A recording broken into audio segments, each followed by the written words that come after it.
되시기를 바랍니다. 우리 옆에 분들에게 한번 이렇게 인사할 거예요. 하나님이 우리와 함께 하십니다. 또 이렇게 인사할까요? 하나님이 우리를 축복하십니다. 네, 청빙 설교 때보다 더 떨리는 것 같습니다. 이렇게 부족한 종을 또 청빙해 주셔서 감사드리고, 이 모든 하나님의 계획 속에 여러분들이 적극적으로 또 참여해 주셔서 너무 감사드립니다. 또 이렇게 플랜카드까지 붙여서 저를 환영해 줄지는 생각지도 못했습니다. 너무 감사드리고요. 이 생수교회 이제 2대 목사로서 또 하나님의 부르심에 잘 순종하며 또 성도들을 잘 목양하며 잘 끌어갈 수 있도록 여러분께서 많이 기도해 주시기를 바랍니다. 더 공개적인 또 부임 인사는 내일 또 예배 때 하도록 이렇게 하겠습니다. 오늘 말씀을 통하여 기적 위에 기적, 축복 위에 축복이라는 제목으로 말씀을 나누려고 합니다. 해밍웨이의 명작 중에 우리가 잘 알고 있는 노인과 바다라는 소설이 있습니다. 이 소설의 주인공 산티아고는 먼 바다에 나가 84일간 몸부림 끝에 말린이라는 커다란 물고기를 잡았습니다. 이 물고기를 배에 매달고 항구로 돌아오는 도중에 피냄새를 맡은 상어떼들의 끈질긴 공격을 받게 되죠. 이들과 치열한 싸움을 하면서 마침내 항구에 돌아오게 되었습니다. 돌아와 보니 이게 무슨 일입니까? 거대한 물고기는 앙상한 뼈만 남아있는 것입니다. 그가 84일간의 사투 끝에 얻게 된 것은 허탈하게 물고기 뼈였습니다. 이러한 노인과 바다에 등장하는 산티아고와 같은 사람이 오늘 본문 말씀에도 등장하고 있습니다. 바로 시몬 베드로입니다. 오늘 본문은 게네사렛 호수가에서 일어난 일입니다. 게네사렛 호수는 디베랴 바다로 일컫기도 하고 긴네렛이라 일컫기도 하고 우리가 잘 아는 대로 갈릴리 호수로 일컬어지기도 합니다. 우리에게 너무도 친숙한 성경의 장소라고 할 수가 있죠. 호수라 하기도 하고 바다라 하기도 하는데 사실 바다는 아니고 둘레가 한 60km 정도 되니까 아주 큰 바다처럼 큰 호수라 생각하면 될 것입니다. 이 호수가에서 예수님은 무리들에게 말씀을 전가하고 있고 베드로와 그 외 어부들은 밤새도록 고기잡이를 다 한 후에 이제 그물을 씻고 있습니다. 그런데 그물을 씻고 있는 이 어부들의 모습이 그렇게 생동감 있게 느껴지지는 않습니다. 어두운 그림자와 함께 어깨가 축 처져 있는 그런 모습을 연상하게 됩니다. 왜 그렇습니까? 그들이 밤이 새도록 수고를 하였지만 얻은 것이 없기 때문이었습니다. 어부가 고기를 잡지 못했다라는 것에는 두 가지의 심각한 문제가 생겨집니다. 우선 첫 번째로 자존심의 문제입니다. 어부에게 있어서 가장 큰 수치가 뭐겠습니까?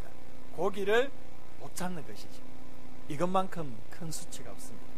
전문 요리사에게 가장 큰 수치는 만든 그 요리가 맛이 없다라는 평가를 들을 때에 이 요리사에게 큰 수치가 될 것입니다. 목사가 목회를 잘 못한다든지 설교를 잘 못한다라는 그런 말을 듣는 만큼 더 큰 수치는 없는 것 같습니다. 이처럼 한 분야의 전문가가 자신의 전문 영역에 있어서 아무런 결실이 없다면 그것만큼 수치스럽고 자존심 상하는 일이 없는 것입니다. 두 번째로 이 자존심보다 더 큰 문제가 무엇이겠습니까? 생계 유지에 어려움이 생긴다는 겁니다. 어부가 고기를 잡지 못한다면 무엇으로 생계를 유지할 수가 있겠습니까? 경제적인 어려움에 직면하게 된다는 것입니다. 어쩌면 이 베드로의 모습이 오늘 저와 여러분의 모습일지도 모릅니다. 갈릴리 호수와 같은 이 넓은 세상 한가운데서 부모로서 또한 한 가정의 가장으로서 이리저리 거물을 던지며 밤이 새도록 수고하였지만 고기 한 마리 잡지 못하는 텅 빈 삶을 살아가고 있는 분들이 여기에 있는지도 모릅니다. 없는 집안 살림 속에서도 자식들 잘 되게 하기 위해서 열심히 투자하고 열심히 노력했지만 자식들의 삶이 우리가 기대하는 만큼, 우리가 쏟은 만큼 잘 이어지지가 않는 것 같습니다. 자식들의 취업이나 결혼이나 장래 문제에 대해 여전히 걱정을 떨치지 못하고 불안해하며 살아가고 있는 것이 오늘 현대인들의 모습입니다. 우리 공부하는 학생들이나 청년들의 삶도 마찬가지죠. 누구보다도 열심히 자신의 미래를 위해 준비하고 스펙을 열심히 쌓으며 살아가지만 오히려 남들보다 더 뒤처지는 인생을 사는 것 같습니다. 밤이 새도록 수고하였지만 얻은 것이 없는 고달픈 삶을 우리가 살아가고 있는 것입니다. 그러나 본문은 그냥 이렇게 끝나지 않습니다. 우리는 이 말씀의 결론을 너무도 잘 알고 있습니다. 고기 한 마리 잡지 못하고 그물을 챙기던 그들이 갑자기 그물이 찢어질 정도로 많은 고기를 잡게 됩니다. 어떻게 이 일이 가능한 것입니까? 바로 그 현장에 예수님이 계시기 때문입니다. 사랑하는 성도 여러분, 우리의 삶이 밤새도록 수고하여도 얻은 것 없는 그런 텅 빈 삶을 살아간다 할지라도 우리 안에 기대감을 잃지 않을 수 있는, 또한 우리 안에 희망을 가질 수 있는 중요한 이유가 무엇입니까? 바로 우리 삶의 현장 속에 예수님이 함께 하시기 때문입니다. 이 예수 그리스도가 함께하는 삶은 절망이 희망으로, 불행이 행복으로, 슬픔이 기쁨으로 바뀌게 될 줄 믿습니다. 예수님만이 우리의 희망입니다. 그렇다면 우리의 삶에 어떻게 이러한 놀라운 하나님의 기적을 맛볼 수가 있을까요? 본문을 통해 한번 살펴보기를 원합니다. 본문 말씀을 곰곰이 추적해보면 베드로와 예수님과의 만남에 있어서 주도적인 역할을 하시는 분이 바로 예수님이심을 발견하게 됩니다. 3절에 보면 예수께서 한 배에 오르시니 그 배는 시몬의 배라. 예수님께서 수많은 군중들 앞에 설교하시기 위해 구별된 장소로 한 배를 선택하는데 그 배가 하필이면 베드로의 배였습니다. 왜 예수님께서 베드로의 배에 오르셨을까요? 우연이겠습니까? 또한 먼저 말을 건네시는 분도 베드로가 아니라 예수님이십니다. 깊은 데로 가서 그물을 내려 고기를 잡으라. 이 모든 것이 우연히 일어난 일입니까? 그렇지 않습니다. 예수 믿는 사람들에게는 우연이라는 것은 없습니다. 이것은 바로 베드로를 향한 예수님의 관심이었습니다. 지금 이 게네사렛 호숫가에는 수많은 군중들이 예수님 앞에 모여 있고 이 군중들 앞에 예수님께서 설교하고 계십니다. 그러나 예수님의 모든 관심은 수많은 군중이 아닌 시몬 베드로에게 관심이 있으시고 초점이 맞춰져 있습니다. 사랑하는 성도 여러분, 우리와 예수님과의 만남은 어떠한 방식으로 이루어집니까? 바로 예수님께서 관심을 가지시고 먼저 우리에게 찾아오심으로 예수님과의 만남이 이루어지는 줄 믿으시기를 바랍니다. 로마서 3장 10절에서 12절 말씀에 이런 말씀이 있죠. 기록한 바 의인은 없나니 하나도 없으며 깨닫는 자도 없고 하나님을 찾는 자도 없다. 이렇게 말씀하십니다. 이 말씀처럼 우리에게는 하나님을 찾을 만한 능력이 없습니다. 하나님 앞에서 전적으로 무능한 사람들이기 때문입니다. 우리가 하나님을 찾을 수 없기 때문에 하나님께서 먼저 우리에게 찾아와 주셨습니다. 성경에서의 예수님은 이렇게 언제나 기다리고 계시는 분이 아니라 찾아가 만나 주시는 분으로 우리에게 말씀해 주십니다. 우리가 주님을 먼저 찾기 전에 주님이 먼저 우리에게 찾아오신 것입니다. 내가 주님께 먼저 손을 내밀기 전에 주님께서 먼저 나에게 손을 내밀어 주셨습니다. 내가 주님을 선택한 것이 아니라 주님께서 먼저 우리를 선택해 주셨습니다. 그래서 우리가 하나님의 자녀로 이 자리에 있게 된 것입니다. 예수님께서 관심을 가지시고 우리에게 찾아와 주심으로 우리의 삶의 기적은 시작되는 것입니다. 이러한 면에서 사실 우리의 삶에 이미 기적이 이루어진 줄 믿습니다. 우리 옆에 분에게 한번 믿음으로 선포해 볼까요? 당신에게 이미 기적이 이루어졌습니다. 믿습니까? 예수님께서 먼저 찾아와 주심으로 우리에게 기적은 시작되었습니다. 그러나 예수님께서 먼저 우리에게 찾아오시는 이것만으로 기적이 저절로 완성되는 것은 아닙니다. 두 번째 단계가 있습니다. 하나님의 기적은 주님께서 먼저 우리에게 찾아오시는 것으로 시작되지만 그 기적의 과정은 찾아오신 주님 앞에 우리의 반응으로 진행되는 것입니다. 본문에서 먼저 찾아오시고 먼저 말씀하시는 예수님 앞에 베드로가 어떻게 반응하고 있습니까? 우리 5절 말씀을 보겠습니다. 우리 5절을 다시 한번 함께 읽어볼까요? 시작.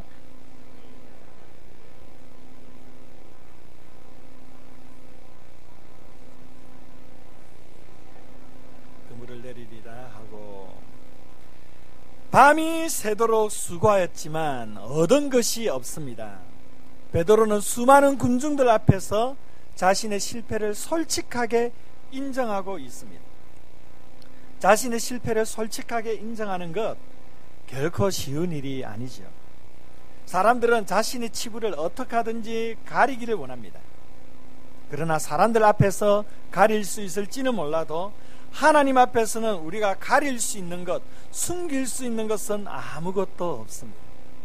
우리의 삶 가운데 하나님의 일하심을 경험하기 위해서는 자신의 연약함과 자신의 실패를 하나님 앞에 솔직하게 드러내고 인정할 수 있어야 하는 것입니다. 또한 베드로는 자신의 실패를 솔직하게 인정한 다음 그는 말씀을 의지하여 그물을 내리겠다라고 결단을 합니다. 베드로는요, 예수님의 말씀을 거부해도 될 만한 이유들이 충분하게 있습니다. 우선 베드로는 이 바닥에 잔뼈가 굵은 그런 사람입니다. 예수님은 어부와 전혀 상관없는 목수였습니다.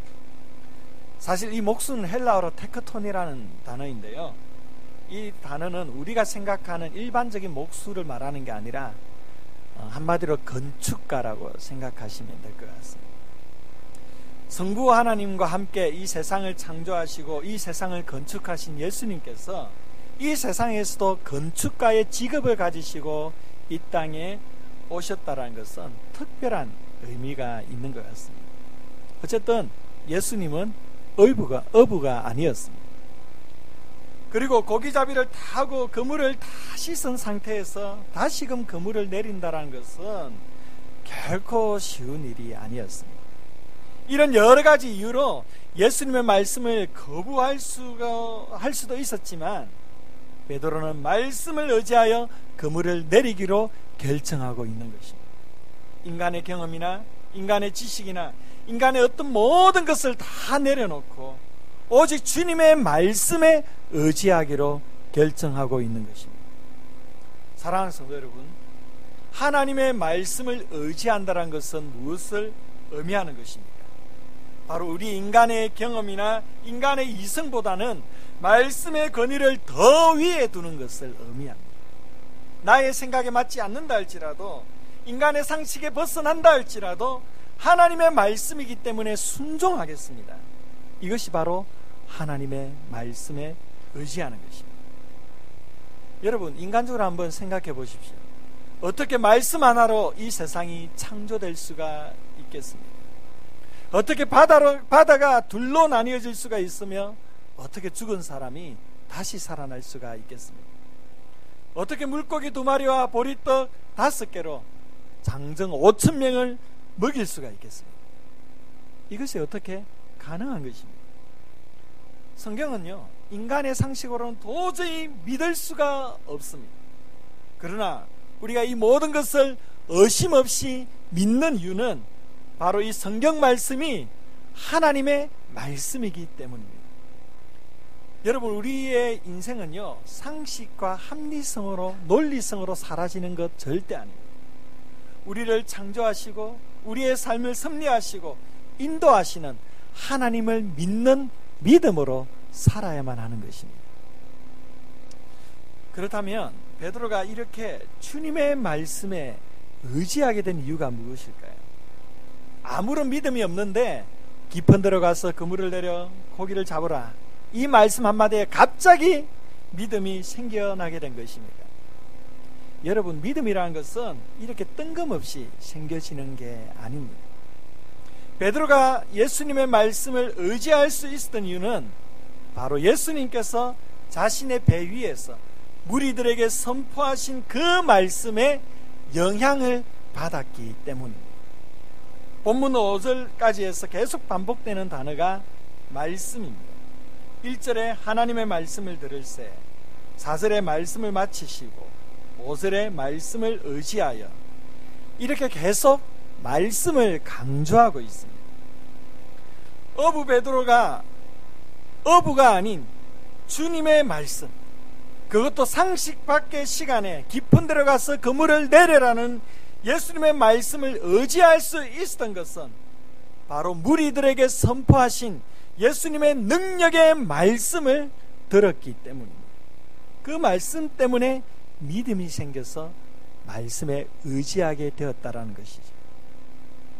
로마서 10장 17절 말씀에 믿음은 들음에서 나며 들음은 그리스도의 말씀으로 말미암았느니라, 이렇게 기록합니다.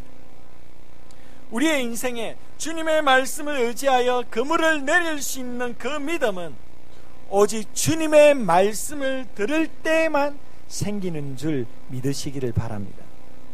사랑하는 성도 여러분, 주님의 말씀에 귀를 기울이시기를 바랍니다. 말씀을 묵상하고 읽는 일에 최선을 다하시기를 바랍니다. 이 말씀이 우리의 심령 가운데 깊이 뿌리 내려질 때에 기적을 낳는 믿음이 우리 안에 생겨나게 되는 것입니다. 이렇게 베드로가 주의 말씀을 의지하여 그물을 내렸을 때에 어떠한 일이 일어납니까?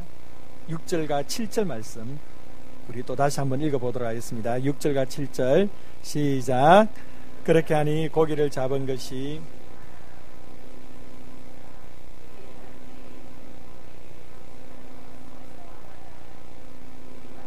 두 배의 체험에 잠기게 되었더라. 고기가 너무 많이 잡혀 그물이 찢어졌습니다. 혼자 힘으로는 도저히 감당할 수가 없어서 동무들과 함께 두 배에 채웠는데 그 배가 잠길 정도로 엄청나게 많은 고기를 잡게 되었습니다. 초자연적인 기적이 일어났습니다.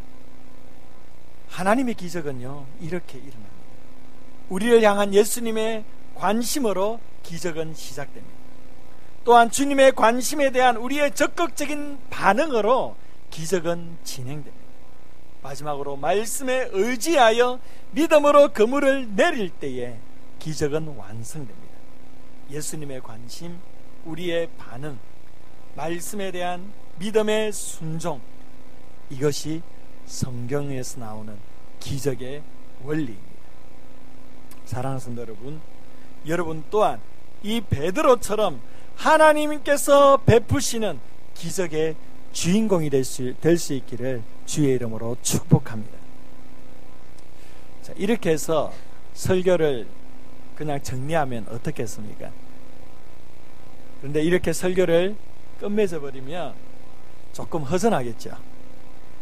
예, 그냥 이렇게 설교를 끝맺으면 참 성도들은 많이 은혜를 받습니다. 그런데 제가 제대로 하나님의 말씀을 전달하는 것은 아니죠. 그야말로 기복주의적인 설교가 될 수밖에 없습니다. 사실 이 본문은요, 제가 말씀드리고 싶은 부분이 지금부터입니다. 이 본문은 말씀에 순종해서 기적을 체험해라, 복받으라, 이런 말씀이 아닙니다. 지금부터가 진짜 중요한데요, 기적을 베푸시는 예수님의 의도가 이제부터 나오는 것입니다. 베드로가 주님의 말씀에 순종하여 그물을 내렸더니 엄청나게 많은 고기가 잡혔습니다. 그런데 한번 보십시오. 고기를 잡은 그물이 찢어져 버렸습니다. 자기 혼자 감당이 안 돼서 동무들에게 도와달라고 요청하니 이제 고기를 2배에 채우게 됩니다. 그런데 배가 잠겨버렸습니다. 자, 그럼 한번 여러분에게 퀴즈를 내겠습니다. 많은 고기가 그물에 잡혔는데 실제 베드로의 손에 들어간 고기는 몇 마리가 되겠습니까? 153마리. 그렇게 말씀하시면 생수계 성도로서 수치스러운 일입니다. 그래서 요한복음 21장에 나오는 내용이고요. 제가 예전에 한번 설교하니까 153마리요 막 그렇게 말씀하는 성도들이 있더라고요. 한 마리도 손에 들어오지 못했습니다. 그물도 찢어지고 배도 가라앉아 버렸는데 뭐 당연한 결과가 아니겠습니까? 어떤 목사님이, 제가 CT에서 설교에 이 본문에 가지고 설교하시는 목사님 설교를 들었는데 이렇게 말씀하시더라고요. 예수님은 능력의 하나님이시기 때문에 아무리 그물이 찢어지고 배가 가라앉아도 고기는 한 마리도 도망가지 않은 줄 믿으시기 바랍니다. 그러시더라고요. 참 은혜는 되는데, 예.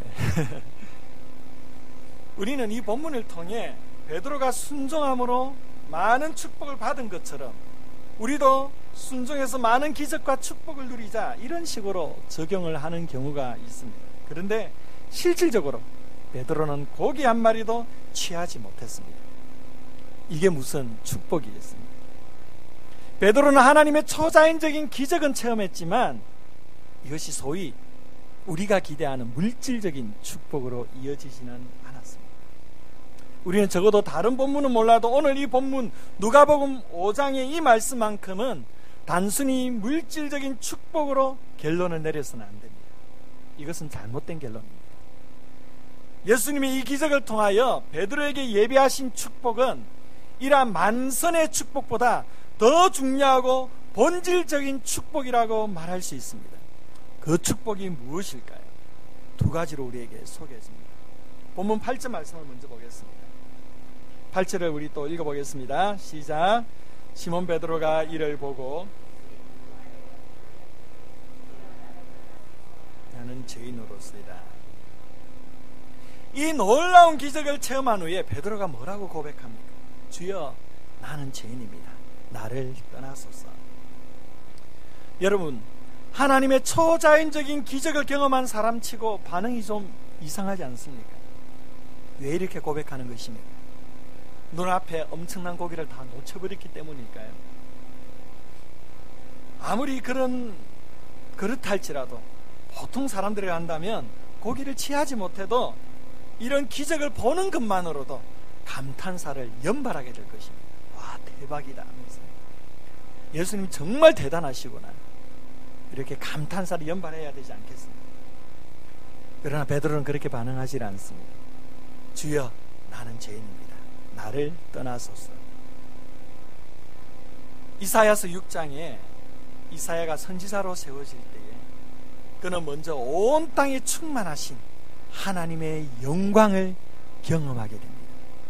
서랍들이 창화하면서 두 날개로는 눈을 가리고 두 날개로는 발을 가리고 두 날개로는 날면서 거룩하다 거룩하다 거룩하다 만군의 주 여호와여, 주의 영광이 온 땅에 충만하도다. 이렇게 하나님을 찬양하면서 놀라운 그런 하나님의 임재를 이사야가 경험하게 됩니다. 그때 이사야가 뭐라고 고백합니까? 하루다 나여 망하게 되었도다.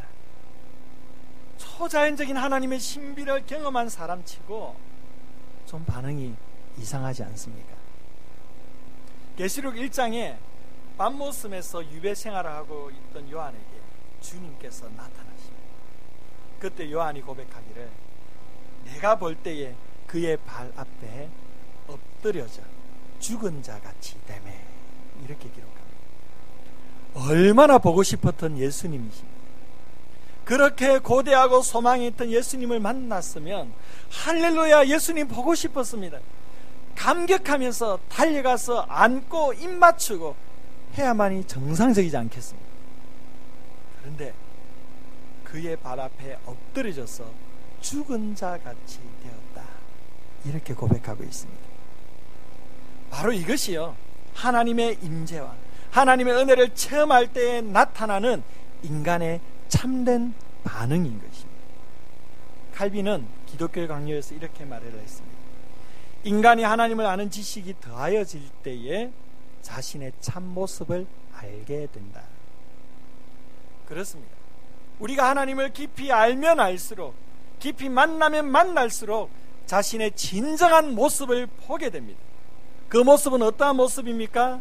바로 하나님 앞에 죄인된 모습입니다. 하나님, 나는 죄인입니다.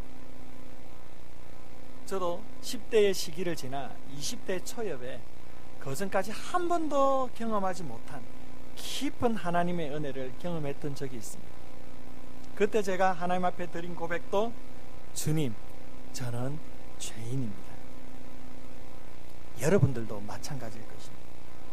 아무리 신앙적인 열심이 있고 도덕적으로 깨끗한 삶을 산다 할지라도 살아계신 하나님의 존전 앞에서는 모두가 다 나는 죄인입니다, 화로다 나여 망하게 되었도다, 이렇게 고백하면서 하나님 앞에 죽은 자처럼 될 수밖에 없는 것입니다. 이것이 우리 인간의 실존입니다. 그러나 여러분, 이 고백은요, 인간을 절망스럽게 하는 고백이 아닙니다. 이 고백은 은총의 고백입니다. 이 고백은 하나님께로 돌이키게 하는 위대한 고백인 것입니다. 바로 이 고백으로부터 하나님 앞에서 새로운 삶이 시작되는 것입니다. 베드로가 이렇게 고백할 수밖에 없었던 이유가 있습니다. 지금 이 사건이 베드로가 처음 예수님을 만났던 사건이 아닙니다. 이 사건은 시간상으로 베드로가 예수님을 3번째로 만나는 사건입니다. 첫 번째 만남은 동생 안드레의 소개로 역사적인 만남이 이루어지죠. 그때 예수님께서 그의 이름을 시몬에서 베드로로 바꾸어 주셨습니다. 두 번째는 마태복음 8장에서 열병에 걸린 베드로의 장모의 질병을 치유해 주셨습니다. 그때는 사실 예수님께서 많은 병자들을 치유해 주시는 그런 상황이었기 때문에 일부러 시간을 내어서 베드로의 집에 찾아가 장모의 질병을 고쳐주신 것입니다. 그리고 오늘 이 본문이 베드로에게 3번째로 만나는 장면입니다. 예수님은요, 이렇게 집요한 분이십니다. 한 번 물면 놓치지 않으시는 그런, 어찌 보면 이런 표현해도 될는지 모르겠지만 진돗개 같은 그런 분이 예수님이십니다. 포기할 법도 한데 절대 포기하지 않는 분이십니다. 이것이 우리를 향한 우리 주님의 열심인 것입니다. 예수님께서는 이 2번의 만남을 통하여 베드로를 계속해서 부르셨지만 베드로는 끝까지 예수님의 부르심을 거부하였습니다. 어쩌면 예수님께 자신의 인생을 걸고 따르기에는 뭔가 좀 꺼림칙했던 것 같습니다. 그러나 오늘 이 3번째 만남, 도저히 거부할 수 없는, 저항할 수 없는 이 초자연적인 역사 앞에서 베드로는 비로소 예수님 앞에 무릎을 꿇고 자신의 진정한 주인으로 모시고 있는 것입니다. 5절에서는 예수님을 선생이라고 불렀지만 8절에서는 주님으로 호칭이 바뀌고 있습니다. 예수님을 그냥 랍비, 선생 정도로 알고 있었지만 이제 자신의 인생의 주인으로 영접하고 그분을 따르게 된 것입니다. 이것이 만선보다 더 큰 축복입니다. 우리 인생에 있어서 다른 어떤 것보다 비교할 수 없는 가장 큰 기적, 가장 큰 축복은 바로 예수님을 나의 주, 나의 하나님으로 믿고 고백하게 된 것임을 믿으시기 바랍니다. 이것보다 더 큰 축복이 어디에 있겠습니까? 또 다른 축복은 무엇입니까? 10절과 11절 말씀입니다. 우리 또 읽어보겠습니다. 시작.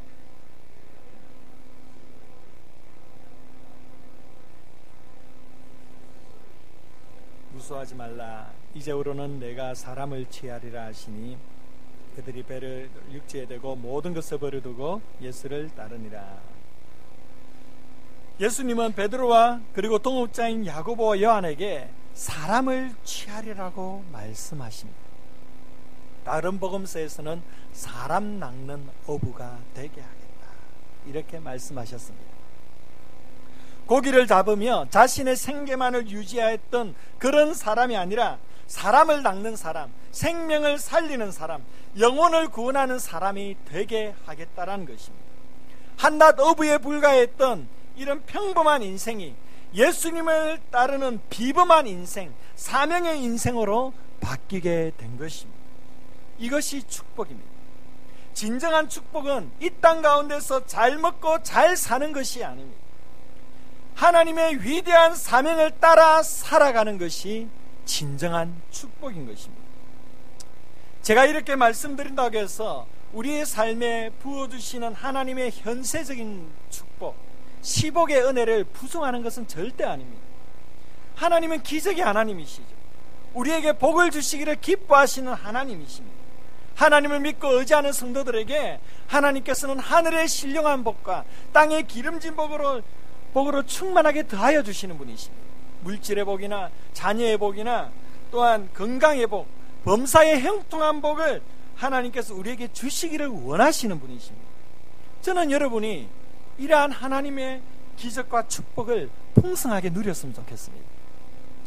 그러나 이러한 기적과 축복이 하나님을 향한 바른 신앙 고백으로 이어지지 않는다면 그것을 어떻게 기적이라고 말할 수가 있겠습니까?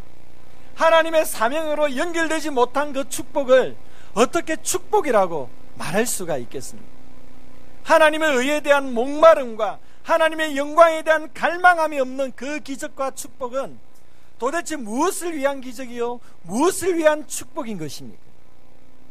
우리에게 베푸시는 하나님의 진정한 기적과 축복은 이 베드로처럼 하나님께 드리는 위대한 고백과 위대한 사명의 길, 제자의 길로 가게 하는 통로인 것입니다.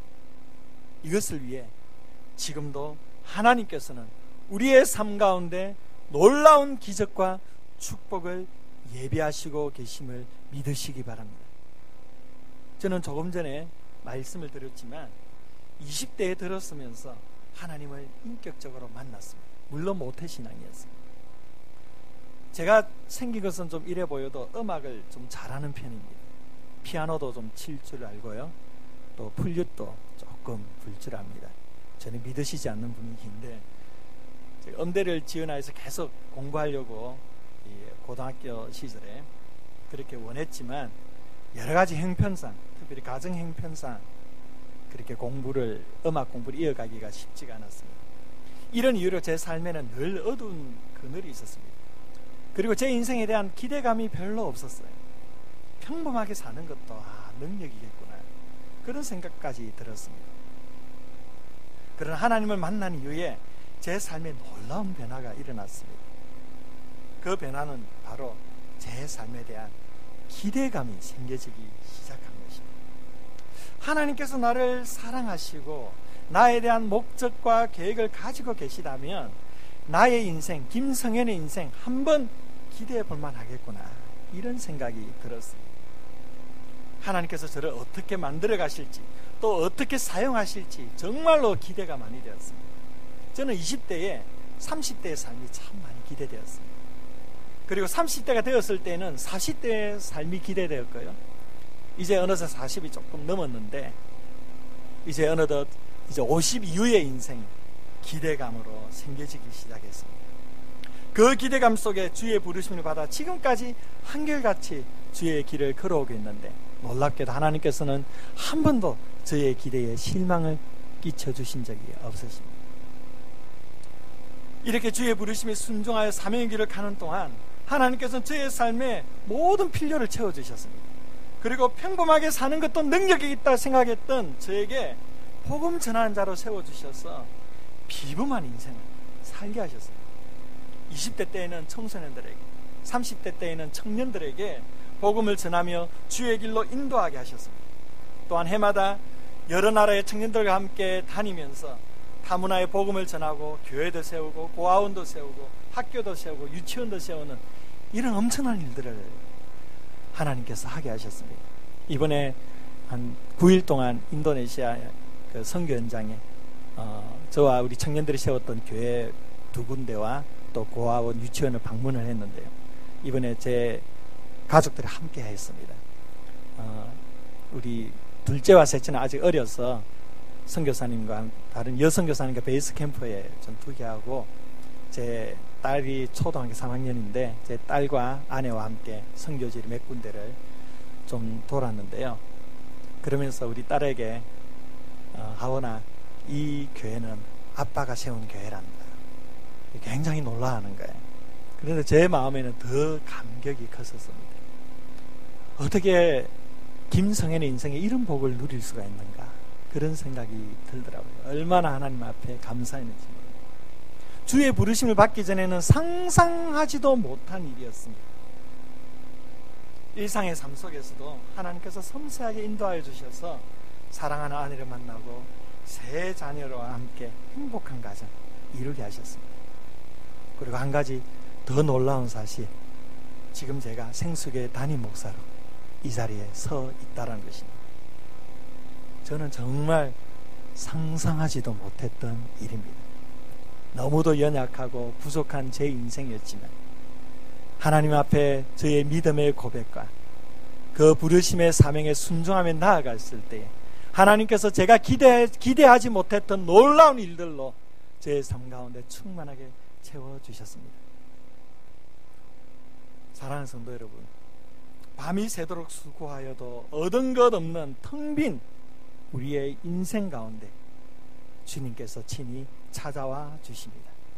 그리고 놀라운 기적과 축복을 베푸심으로 우리를 위대한 고백과 위대한 사명의 삶으로 인도하여 주실 것입니다. 사람을 낚는 인생, 생명을 살리는 인생으로 하나님께서 우리를 사용하여 주실 것입니다. 여러분의 삶 가운데 이러한 하나님의 기적과 축복이 늘 함께 하시기를 주의 이름으로 축원드립니다. 우리 한 목소리 함께 기도할까요?